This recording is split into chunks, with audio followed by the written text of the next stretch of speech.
जब देश की राजधानी दिल्ली में लाल किला जो हमारे गौरव का प्रतीक है, जहां से प्रधानमंत्री हर वर्ष देश को संबोधित करते हैं, 15 अगस्त को उस लाल किले के पास ब्लास्ट हुआ। आपको अपनी भूटान की यात्रा स्थगित करनी चाहिए और हिंदुस्तान के सुरक्षा की चिंता करनी चाहिए। देश के ऊपर कोई आतंकी हमला युद्ध माना जाएगा। ये आपका बयान है, मेरा बयान नहीं है। आपने देश के सदन में कहा था पाकिस्तान का डीजीएमओ आपसे गिड़गिड़ाया, तब मैंने आपसे कहा था प्रधानमंत्री जी हमारी बहनें भी तो गिड़गिड़ा रही थी, पहलगाम में उनकी बात नहीं सुनी गई। अब आप क्या करेंगे? ट्रंप के सामने जाके बच्चों की तरह शिकायत करेंगे, अंकल देखो हमारे ऊपर फिर से हमला हो गया, या पाकिस्तान को मुंह तोड़ जवाब देंगे? और इस देश को पार्ट टाइम प्रधानमंत्री की जरूरत नहीं है, इस देश को पार्ट टाइम गृह मंत्री की भी जरूरत नहीं है। आप आधे से ज्यादा समय तो देश के बाहर घूमते रहते हैं, तो देश की चिंता आप कब करेंगे? आपका गृह मंत्री अमित शाह वो तो पूरे देश में घूम घूम के सरकार तोड़ने, बनाने, चुनाव के प्रचार उसमें व्यस्त रहता है।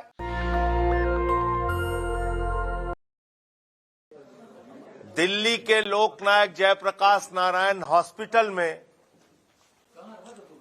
आतंकी हमले से पीड़ित गंभीर रूप से घायल लोग जिंदगी और मौत से जूझ रहे हैं।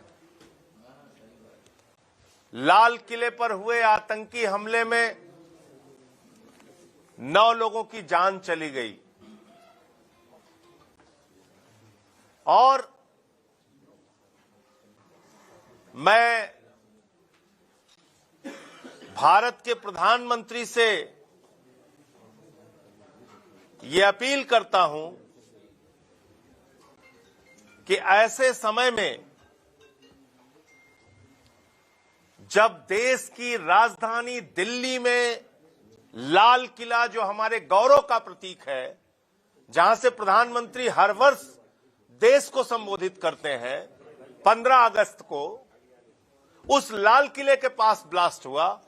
आपको अपनी भूटान की यात्रा स्थगित करनी चाहिए और हिंदुस्तान के सुरक्षा की चिंता करनी चाहिए।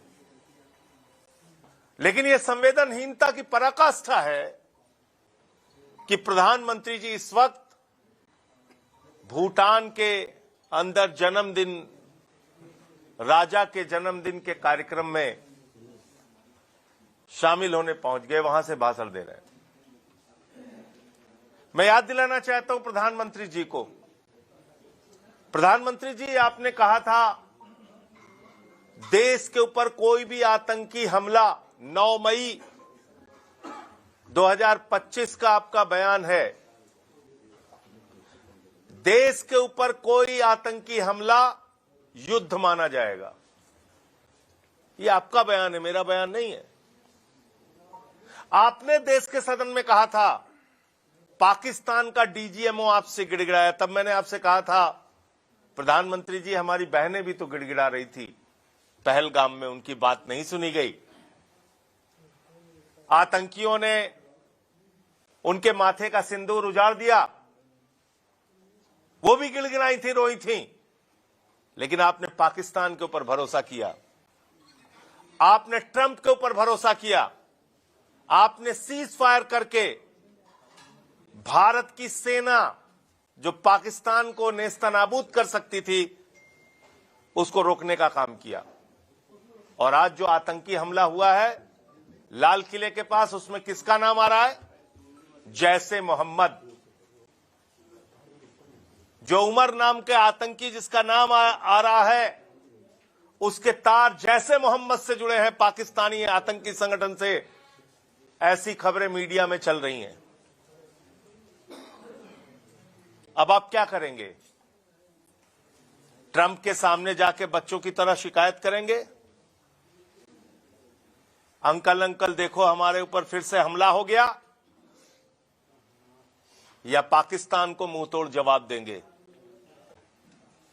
देश आपसे जानना चाहता है और इस देश को पार्ट टाइम प्रधानमंत्री की जरूरत नहीं है, इस देश को पार्ट टाइम गृह मंत्री की भी जरूरत नहीं है। आप आधे से ज्यादा समय तो देश के बाहर घूमते रहते हैं, तो देश की चिंता आप कब करेंगे? आपका गृह मंत्री अमित शाह वो तो पूरे देश में घूम घूम के सरकार तोड़ने, बनाने, चुनाव के प्रचार उसमें व्यस्त रहता है। तो देश की सुरक्षा की चिंता कैसे करेगा? वो बिहार के चुनाव में व्यस्त थे। फरीदाबाद में सैकड़ों किलो विस्फोटक पाई जाती है कल ही, और उसके बाद लाल किले पे हमला हो जाता है, वहां ब्लास्ट हो जाता है। तो क्या इसका मतलब जो खुफिया जानकारी आपके पास थी, जिसके आधार पर फरीदाबाद में इतना बड़ा विस्फोटकों का जखीरा, हथियारों का जखीरा पकड़ा गया, क्या उसके बाद भी आपने कार्रवाई करने में हीला हवाली की और कहां की? ये देश आपसे जानना चाहता है। मैं सर झुका के प्रभु से प्रार्थना करता हूं, जो भारत के निर्दोष नागरिक इस आतंकी घटना में मारे गए हैं, उनकी पुण्य आत्मा को ईश्वर शांति प्रदान करे, और जो लोग घायल हैं उनका शीघ्र इलाज हो, अच्छे से इलाज हो और वो ठीक हो सके। मैं सरकार से चाहता हूं कि वो इसमें सख्त से सख्त कार्रवाई करें, और जो लोग इसमें शामिल हैं उनको ऐसी सजा मिले जिससे पीढ़ियां उस बात को याद रखें। आज की प्रेस वार्ता का दूसरा मकसद ये भी था कि उत्तर प्रदेश में रोजगार दो, सामाजिक न्याय दो के नाम से कल यानी कि 12 तारीख से सरयू से संगम, अयोध्या से प्रयागराज की पदयात्रा अपने साथियों के साथ करने जा रहा हूं। हमारे साथ अनिल झा जी, जो सह प्रभारी हैं उत्तर प्रदेश के, विधायक हैं दिल्ली से, वो मौजूद हैं। निवर्तमान हमारे प्रदेश के अध्यक्ष भाई सबाजीत सिंह जी मौजूद हैं। हमारे अयोध्या प्रांत के अध्यक्ष भाई विनय पटेल जी हैं, संजीव जी हैं।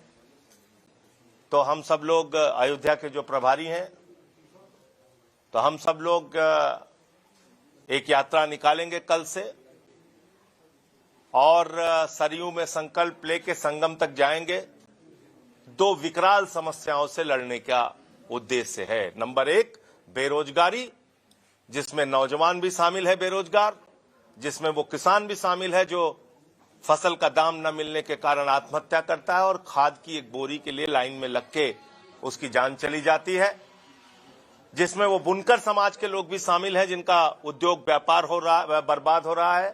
कुटीर उद्योग, लघु उद्योग, सूक्ष्म उद्योग से जुड़े हुए लोग तबाह और बर्बाद हो रहे हैं।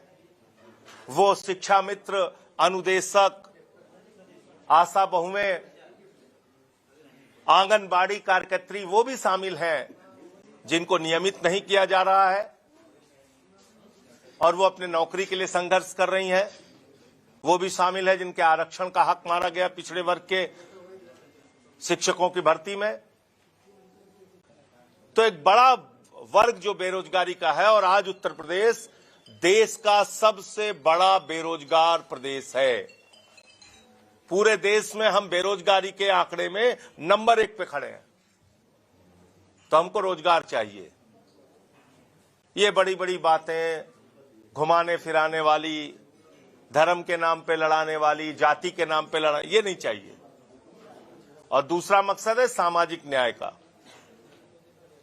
सभी वर्ग के लोगों के साथ न्याय होना चाहिए। ये बाबा साहब डॉक्टर भीमराव अंबेडकर जी के द्वारा लिखे गए संविधान में दिया गया हक हमको है। सभी जाति धर्म के लोगों के साथ न्याय होना चाहिए, यह हमारा संविधान कहता है। उस हक को मारा जा रहा है उत्तर प्रदेश में। पिछड़ों की, दलितों की, मुसलमानों की, अल्पसंख्यकों की बातें नहीं सुनी जा रही हैं, चाहे वो थाना हो, तहसील हो, अस्पताल हो या सरकारी नौकरी हो। उनको प्रताड़ित किया जा रहा है। हम देखते हैं खबरें, कथावाचक का सर मुड़वा दिया जाता है, पेशाब पिलाई जाती है। एक पासी समाज के बुजुर्ग व्यक्ति को काकोरी में मंदिर में पेशाब चटवाई गई। हम देखते हैं यह घटनाएं तो मन व्यथित होता है कि सीआरपीएफ के एक जवान को बुलंदशहर में घोड़ी पे इसलिए नहीं चढ़ने दिया क्योंकि वो दलित समाज से था। यह हो रहा है उत्तर प्रदेश में। शिक्षा पे बात नहीं होगी, स्कूल बंद हो रहे हैं सरकारी, नमक रोटी मिड डे मील में खाने को मिल रहा है, अस्पतालों में मोमबत्ती में ऑपरेशन हो रहा है, एम्बुलेंस का इंतजाम नहीं, दवाओं का इंतजाम नहीं, एक्सरे हो रहा है तो कागज पे हो रहा है, अल्ट्रासाउंड हो रहा है तो हफ्ते में एक बार हो रहा है। ये स्वास्थ्य व्यवस्था की हालत है। तो मुद्दों पे बात कीजिए, मुद्दों पे बात सरकार को करनी होगी। इस उद्देश्य के साथ ये यात्रा कल से अयोध्या से प्रयागराज तक चलेगी। देखिए, एसआईआर एक बहुत बड़ा चुनावी घोटाला है, ये मैं पहले दिन से कह रहा हूं। और बिहार में बहुत कुशलता पूर्वक अज्ञानेश कुमार और मोदी जी ने मिलकर चुनावी घोटाला किया। 80 लाख वोट वहां काटे गए।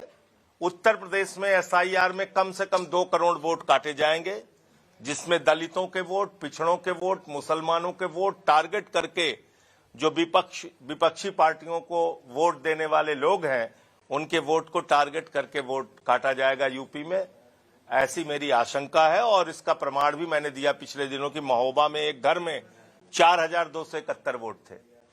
अब कल्पना कीजिए 4271 वोट तो किसी राजा महाराजा के महल में भी नहीं बन सकता है, लेकिन महोबा के एक गांव में जहां की कुल आबादी 16,000 है, 16,000 मतदाता है, वहां पे 4271 मतदाता एक ही घर में था। तो हमने घपला देखा बिहार में। फॉर्म जमा करने में मृतक लोगों के दस्तखत लेखपाल करके जमा कर दे रहे थे।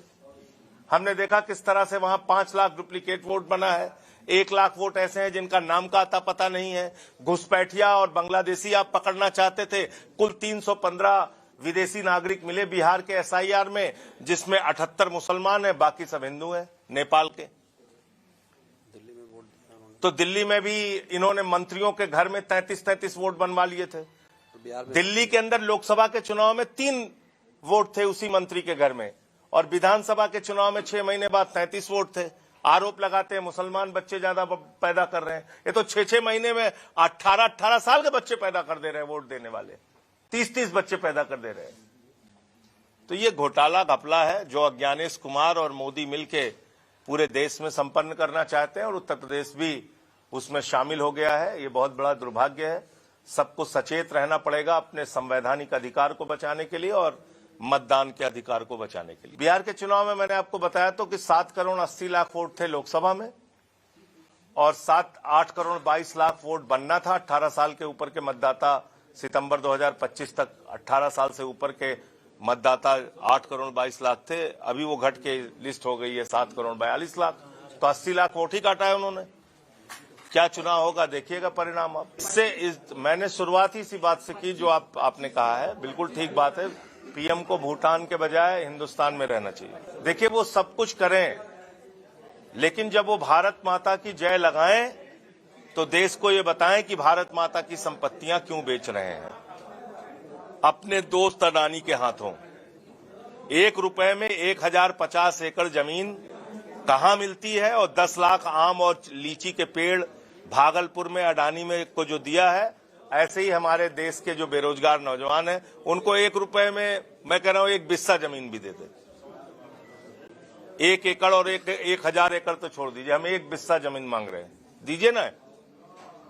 आप लगा रहे हैं भारत माता की जय, प्रभु श्री राम का ध्वज फहरान, मर्यादा पुरुषोत्तम भगवान श्री राम जो अपनी मर्यादा के लिए जाने गए, सच्चाई के लिए जाने गए। आप देश में लूट कर रहे हैं, यहां ध्वज फहराने आ रहे हैं। ये दोहरा मापदंड नहीं चलेगा। आप देश के साथ ईमानदारी बरतिए और आइए ध्वज फहराइए, स्वागत है आपका। हमरे सब तो यही कहे ना, अवधे के ही। नेशनल दस्तक की आपसे गुजारिश है कि अगर इसको बचाना चाहते हैं तो नेशनल दस्तक को सब्सक्राइब करने के लिए रेड कलर के सब्सक्राइब बटन को दबाएं, फिर बेल आइकन की घंटी दबाएं। नेशनल दस्तक को बचाने के लिए बहुत जरूरी है कि हर खबर को शेयर करें, लाइक करें, कमेंट जरूर करें।